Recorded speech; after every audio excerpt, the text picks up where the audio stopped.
Hakuna ajuaye siku wala saa.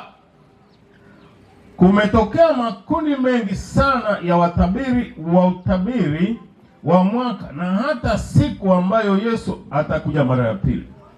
Wametokea manabii wengi wa uongo walioweka tarehe za kurudi kwa Yesu mara pili. Katika karne ya 3, mwanazuoni wa theolojia Orige alifundisha kwamba kuja kwa Yesu kwa Kristo kutatokea atakapokuja katika roho. Ni fundisho hilo. Akajiungamanisha na waumini, atakapokuja katika roho akijiungamanisha na waumini. Mafunio kwa waumini yaliyomo katika maandishi ya manabii na mitume ndio ujio wa pili wa Kristo, na ni katika dhana hii ambayo waumini huingia katika ufalme wa mbinguni. Hilo nalo ni fundisho ambalo lilitembea watu wakifundishwa hivi. Wewe unaamini nini? Wewe unamngoja Yesu ajeje? Hata hivyo, tunapoendelea kumngoja, hatujui wengi wetu tutakuwa hai au tutakuta tumekufa. Lakini anasema atakapokuja hakuna atakayetangulia kabla ya mwingine, aliye hai na aliyekufa. Kwa hiyo bado kuna kufa, na kufa ni kwetu tayari ni mwisho wa kila jambo. Kwa hiyo hupaswi kusema anakuja mwaka kesho, mwezi fulani, ili ungoje wakati huo. Kristo kuja kwake kwangu na wewe ni leo na ni sasa.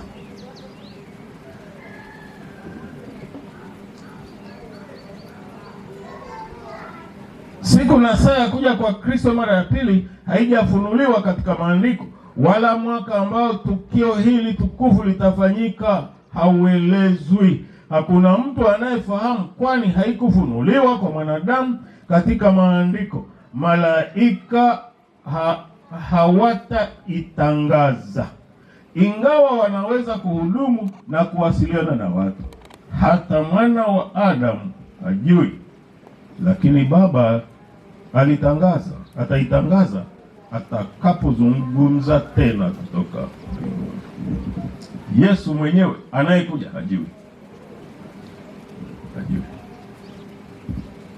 ila yeye alichosema ni kwamba dalili za kuja kwangu mara ya pili ni hizi ambazo mchungaji Mrema anazifundisha. Maana ni unabii. Kwa hiyo kulingana na hali tunayoiona sasa, inadhihirisha ya kwamba Yesu hayuko mbali, kwa sababu wanasema dalili za mvua ni nini? Ni mawingu. Kisha una mawingu namna hii na manyunyunyunyu yanashuka hivi na nini, unajua tayari mvua ziko karibu kunyesha. Wale sisi tunapoona yanayoendelea sasa katika hii dunia, tunasema Yesu anakuja kwa kweli. Ni kweli sasa hivi tunasema ukatili umekuwa mwingi.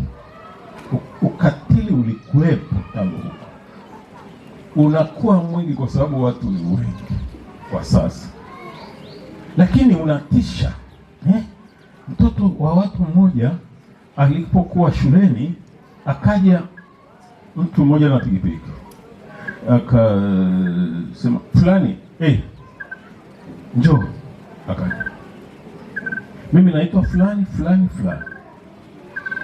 twende nikupe maziwa umletee mwalimu wako. Sasa mtu amemtaja mtoto jina na mwalimu ametajwa jina, utaenda kwa watoto kabinti katoto katika, utakwenda kwa mwalimu kuuliza, si unaamini? Alafu huyu ni mtu mzima na watoto wamefundishwa kuwatii watu wazima. Kwambia twende. akapanda kwenye pikipiki. Sasa la 4 hivi mara nyaola.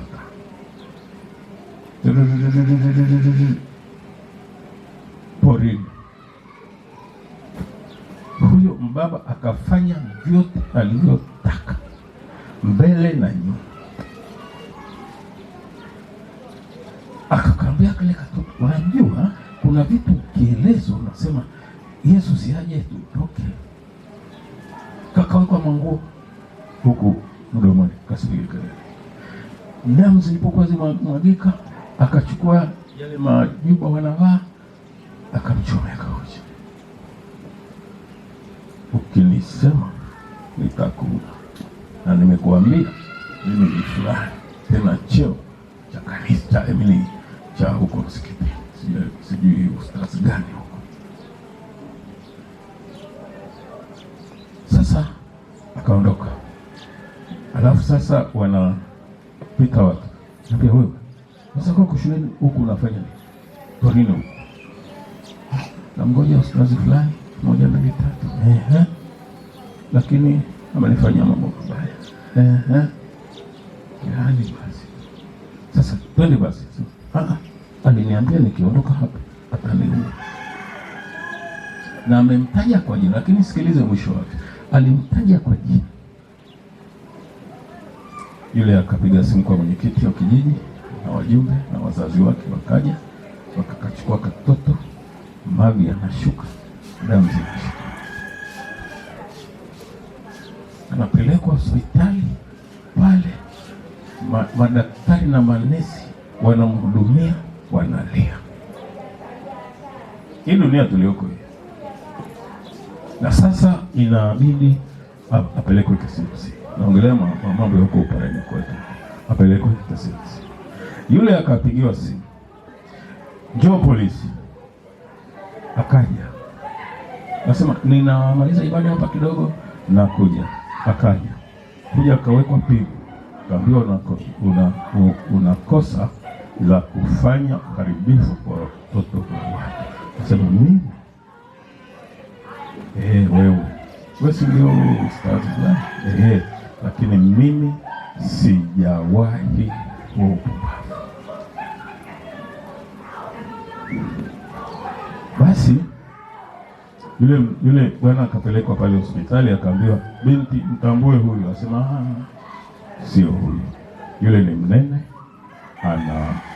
alafu ana madevu mengi. Sasa kuna kitu cha kunacha. Huo ukatili sawa umetokea, Mungu atamjalia mtoto watu atapona. Lakini ndio pale unapoweza kutajwa wewe kwa kosa ambalo hukulifanya. Kwa mfano akaja akasema hapa, haya nimefanyiwa huko kwenye makatani na mchungaji Krichi, huyo anayehubiri hapa. Ni jioni umelala pale guest. Unakuja unakamatwa, maana wewe si ndio Krichi na unahubiri hapa. Mpaka awe nafahamu asema sio huyu. Ninaongelea juu ya namna ambavyo kumekuwa na ukatili ambao hauna vipimo, hauna maelezo. Lakini basi Yesu anakuja wakati huenda ndipo unafanya hilo tukio. Yesu anakuja wakati huenda ndio uko guest unafanya mambo yako ya hila, wewe mwanamke au mwanamume. Huenda anakuja ndipo unanyanyasa watoto wale watoto tunaliongea sana pale kwa wazazi, hata ninyi ndio wachanga. Ikiwa una mtoto anakaa hapo nyumbani ambaye si wako wa kuzaa wa tumbo, ni mtoto wa wifi marehemu na ni mjane, alafu unamtesa, unamuonea, unamnyanyasa, adhabu yake ni kali sana. Au watoto wa kufikia ambao wameona hapa ndio salama yangu, wako wanamka asubuhi saa 1 tayari Huyo aliamka saa 10 usiku, ameosha nyumba, ameosha vyombo, umemwamsha ana usingizi, na kwa sababu usingizi unambeba, saa hizo ndio saa nzuri za usingizi, unampiga kibao, amka, nenda huko. Hawa kwako wamelala, alafu asubuhi wanaamka, kuna chai tena, naambiwa yuko hapo mezani, asema niletee sukari, niletee chumvi. Mbona hizi chapati ni ngumu? Vinaongea ili mama yake asikie, atoke amlipue vibao. Nataka nikuambie, Yesu anapokuja, maana hatujui saa, anakukuta katika tendo hilo. Maana ni usiku au ni asubuhi au ni mchana, anaweza akaja.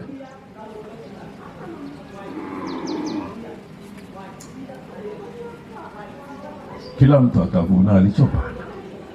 Ni wakati sasa wa toba, ili tufae, ili saa yoyote anapokuja tukutwe tuwe safi. Basi walipokutanika wakamuuliza wakisema, je, Bwana, wakati huu ndio unapowarudishia Israeli ufalme? Akaambia, si kazi yenu kujua nyakati wala majira Baba aliyoweka katika mamlaka yake mwenyewe. Matendo 1:6-7.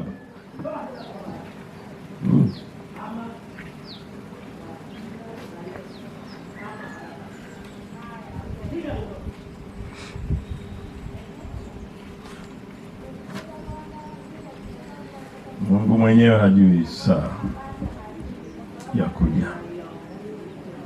Mara tukasikia sauti kuu, tukasikia sauti kuu kama maji mengi, ambayo ilitupatia siku na saa ya kuja kwa Kristo.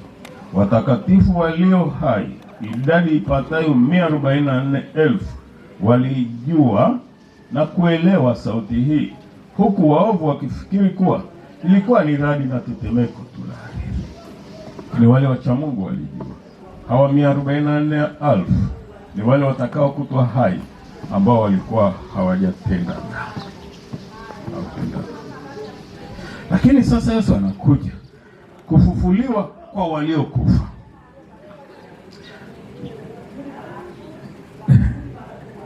Anasema, lakini ndugu, hatutaki mjue habari ya waliolala mauti, msije mkahuzunika kama wengine wasio na matumaini.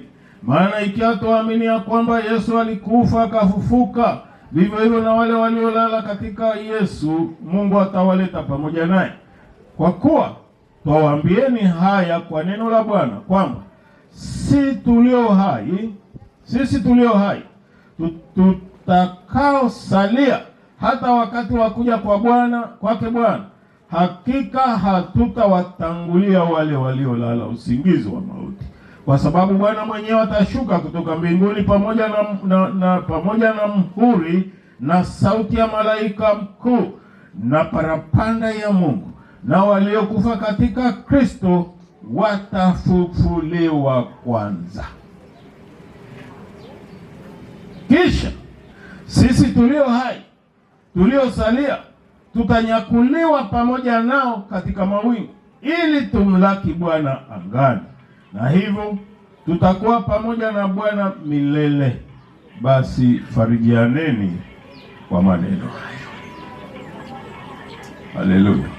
Wathesalonika wa kwanza 4:13 hadi 18.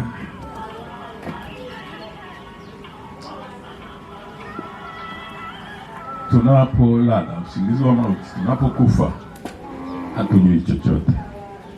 Na hivi ndio maana haya mambo tunayosema magugu yameingizwa kanisani, kanisa linajaribu kuyang'oa yale yanayowezekana. Kanisa linaendelea kufundisha ya kwamba hakuna sababu ya kwenda kuweka mishumaa kwenye kaburi, maana aliyekufa hajui chochote. Hakuna sababu ya kulipamba jeneza pale. Wako watu baba yao mama yao anaugua mwaka au miwili, hajaenda kumuona, hajafika, anasema tu basi pole kaka, pole dada, tuko pamoja, wakati sisi tunahangaika huko. basi chukueni kahela hapo kidogo. Alafu siku ya msiba anakuja, hiyo anapata nafasi hii ya kumtunza baba yake au mama yake, nafasi hakuna, kazi nyingi. Lakini hii ya kumzika baba yake au mama yake au ndugu yake anapata nafasi. Alafu anakuja na lundo la maua,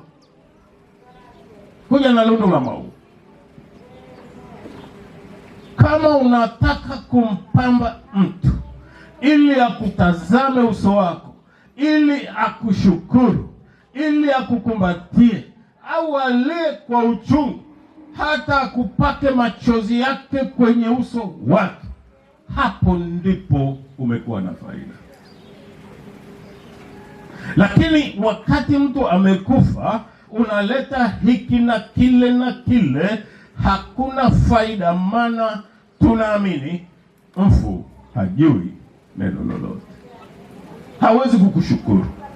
Na sasa kumekuja na mitindo mingine huko kwenye matangazo ya television, anakuambia tunakukumbuka. Richi Kinyongo, sitakufa kwa sababu ya hilo, lakini pia nikifa nimejiandaa. Anasema, na picha imewekwa, wanasoma huko TBC au wapi au kwenye gazeti. Anasema ni miaka 10 sasa tangu ulipotutoka. Sisi watoto wako tunakukumbuka, na mjukuu huyo wako fulani aliyekuwa rafiki yako sasa yuko chuo kikuu. Alafu kabisa watu wanaweka picha hizo, wanaongea hivyo, inasoma hivyo. Na sisi tumefanya hivyo. Ndio yale yaliyokuwa yanasemwa. Pastor akasema no, si fundisho la kanisa, hilo ni la mtu. Haya, huyo marehemu Pastor Kimuta mwenyewe alikuwa anasema, tangu lini wanaofunga madishi walienda kwa kaburini wakamfungia dishi ili na yeye aone kwamba ameshukuriwa? Ni lazima tuachane na mapokeo, kwa sababu haya yatatupeleka jehanamu. Tunamwaga marehemu. Tena ni mzee wa kanisa kabisa, anasema hii ni saa ya kuaga marehemu. Kwa hiyo wanaotaka kumwaga wapite. Wanapita. Alafu anakaa hivi, anataka pigwe picha. Picha ameaga. Mwage baba yako na mama yako na ndugu yako sasa ukiwa hai, ili aweze kukushukuru, akubariki. Lakini akisha kufa, ole wako, wala hutaenda kaburini kuomba chochote ukajibiwa, labda mizimu. Hamna, hakuna. Yakisha mwagika katika uhai wake, yamemwagika. Kwa hiyo yeye Yesu anakuja kufufua walio kufa. Angalieni, nawaambia ninyi siri, hatutalala sote, lakini sote tutabadilika kwa dakika moja, kufumba na kufumbua, wakati wa parapanda ya mwisho. Maana parapanda italia na wafu watafufuliwa, wasiwe na uharibifu, nasi tutabadilika. Maana sharti huharibika uvae kutoharibika, nao huo wakufa uvae kutokufa. Basi huu haribikao utakapovaa kutoharibika, na huu wakufa utakapovaa kutokufa, hapo ndipo litakapokuwa lile neno lililoandikwa, mauti imemezwa kwa kushinda. Korintho wa kwanza 15 utaanzia 52 hadi 58. Kufufuka Yohana 5:28-29. Haya utayaandika. Ndio maana tulisema mwanzo siku ile mwe na na jarida vya kunukuu. Anasema msijistabie maneno haya, kwa maana saa yaja ambayo watu wote waliomo makaburini wataisikia sauti yake, nao watatoka, wale waliofanya mema kwa ufufuo wa uzima, na wale waliotenda mabaya kwa ufufuo wa hukumu. Hiyo ndio Yohana 5:28 na 29. Lakini hapa anasema vipi kuhusu watoto wachanga? Kadri watoto wachanga walivyofufuka wakiwa wamevikwa kutokufa kutoka katika vitanda vyao vya mavumbi, wanaruka mara moja kwa mbawa hadi mikononi mwa mama zao. Semeni amina. Yaani kama mtoto wako alikufa akiwa mchanga, hata huku mlea, atavikwa hayo mabawa, naye ataruka mpaka mikononi mwako. Lakini kuna jambo la kusikitisha hapa kidogo. Anasema wanakutana tena na hakuna kamwe kutengana tena. Lakini wengi wa hawa watoto wachanga hawana mama zao pale. Tulisikiliza bila mafanikio wimbo wa ushindi wa kina mama wao na watoto hao na hao watoto wasiokuwa na mama zao bila mafanikio. Lakini malaika wakawapokea watoto hao wachanga wasio na mama na kuwasindikiza kwenda kwenye ule mti wa uzima. Wakawapokea, maana mama zao hawakufaulu mtihani wa kwenda mbinguni. Kwa hiyo mama zao wamebaki duniani, wanaangamia.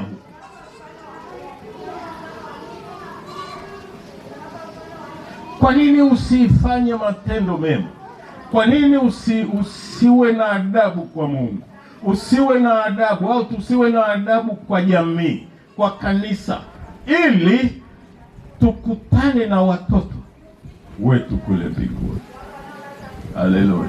Kwa watoto wengine wanaamka, wameshafufuliwa, wanaenda, hawaoni mama zao. Maana tutapewa ufahamu wa kutambua, wala hakuna kuulizana, hivi mchungaji Mwiri yuko wapi?